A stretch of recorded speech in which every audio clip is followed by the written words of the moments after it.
Don't fuck with gypsies. So, Thinner is a novel by Richard Bachman, aka Stephen King, under a pseudonym. And it tells the story of a guy called Billy accidentally running over a gypsy woman when his wife's giving him a hand job.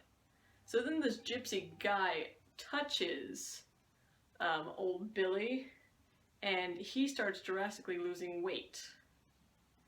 And he's a pretty heavy guy, but he's losing 9 pounds a week, or something along the lines of that. So he decides he needs to track the gypsy down and get him to lift the curse. And in terms of Stephen King books, it doesn't feel like one because he was trying to make sure it's not one. That's why it was written under the pseudonym Richard Bachman, and he used that pseudonym throughout the 70s and 80s. He also wrote The Running Man under it. And you can actually tell if I hadn't known it was Stephen King, I probably wouldn't guess it was him for a little while. Well, there's a section that tells you, but the writing style is very different. Because Stephen King has a real voice when he's writing, even though there is no first-person narration, the narrator themselves can be have quite a personality.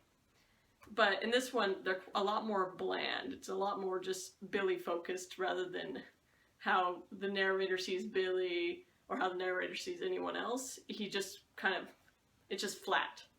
And that's fine for a normal book, but now that it is a Stephen King book, I kind of want it to act like a Stephen King book. But it also does become a Stephen King book because he actually mentions Stephen King in this book. One of the characters goes, "This feels just like a Stephen King novel." And despite everything, he originally sets it off in Connecticut, because that's where Billy is from. Billy is just a really stupid name for a lawyer, I'm sorry. So, Billy is from Connecticut, but when he's following the gypsies, guess where they're heading? Maine. Because all Stephen King books end up in Maine. So it's actually no surprise that after this book came out, that's when everyone started to realize, wait, maybe Richard Bachman is Stephen King. So I think he must have wanted people to find out because he, A, mentions himself twice, and B, he takes it to Maine, the most Stephen King place. So, but actually though, I don't think I liked this one as much as I've liked other Stephen King books. It's fine writing, but it doesn't really feel like, until at least the final few pages, or last chunk, nothing's really at stake because he's a fat guy, so when he loses weight, he's fine for the most part. Once he starts to get skeleton thin, it gets more interesting, but even then, he's still able to function quite well, right until up about final few places where his heart starts to lose weight as well.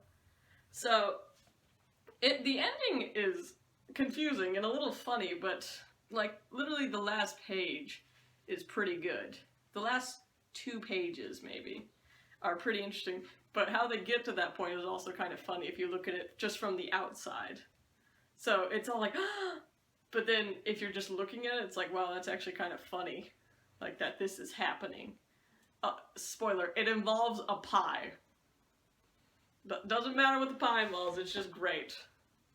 So, it's a fine book. It's not a Stephen King book, except for when he's doing little tongue-in-cheek references to himself.